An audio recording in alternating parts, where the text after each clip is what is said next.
Have you ever wondered what happens when peaceful protests turn into something more? Let's take a look at the current situation in New York City.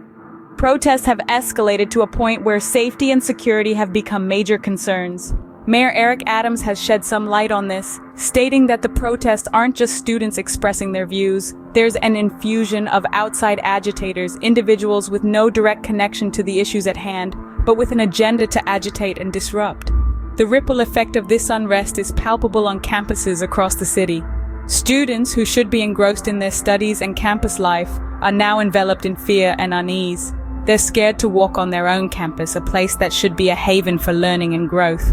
So what happens when educational institutions like Columbia University close down amidst such chaos? What happens when individuals with no connection to the issue at hand infiltrate peaceful protests? This question leads us to a troubling phenomenon that has been observed across various protest movements: the role of outside agitators. These are individuals who enter peaceful protests not with the intention of championing the cause, but rather to escalate the situation.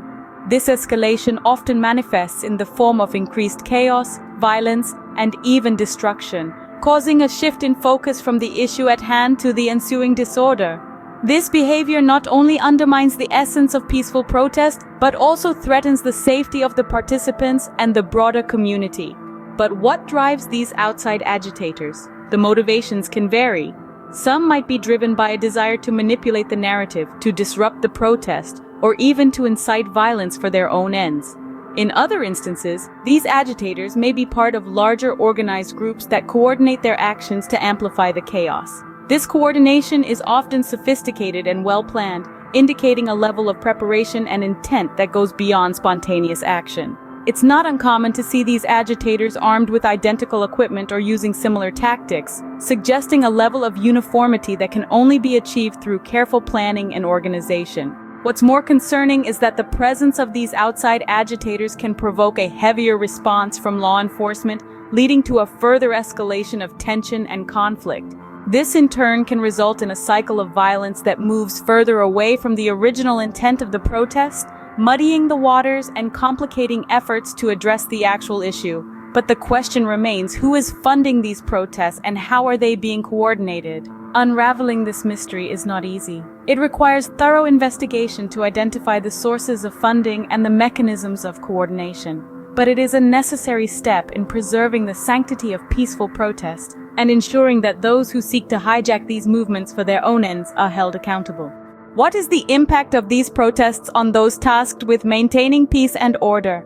This question brings us to the front line of these unrests, where police officers daily grapple with a daunting challenge. In this scenario, they are not merely law enforcers, they are peacekeepers, negotiators, and sometimes the target of displeasure and anger. The protests put law enforcement officers in a precarious position. On one hand, they are obligated to uphold the law and ensure the safety of the public.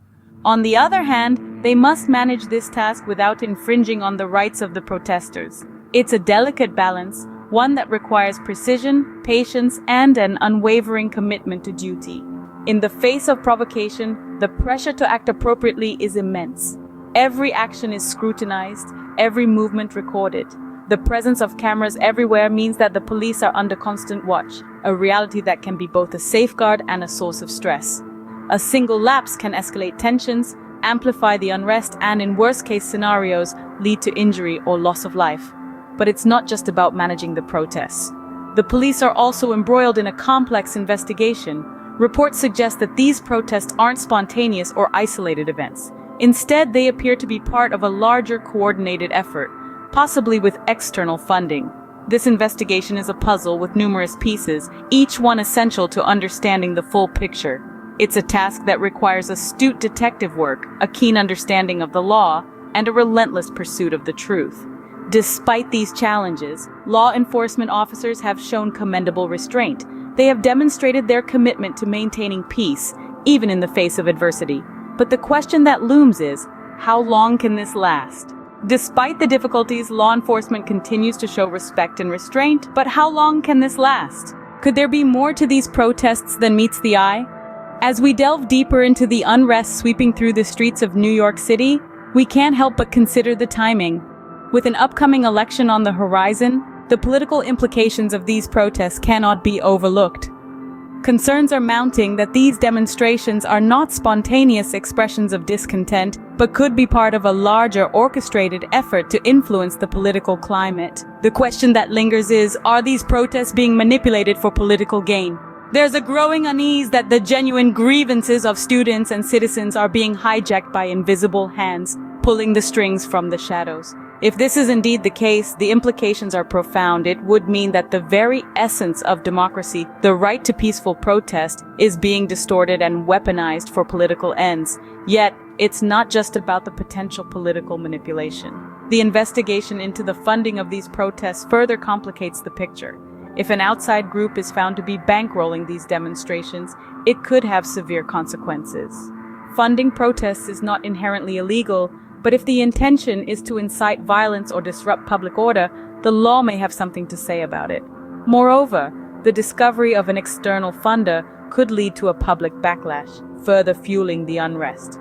It could also potentially lead to legal action, further straining the already tense relationship between law enforcement and the public. But beyond the law and politics, there's a human element that cannot be ignored. The people of New York City, the students, the workers, the everyday citizens are caught in the middle of this complex and potentially dangerous situation. They are the ones directly affected by the unrest, the ones whose lives are disrupted, and the ones who have to live with the consequences. As the situation continues to unfold, one thing is clear. The people of New York City are caught in the middle of a complex and potentially dangerous situation.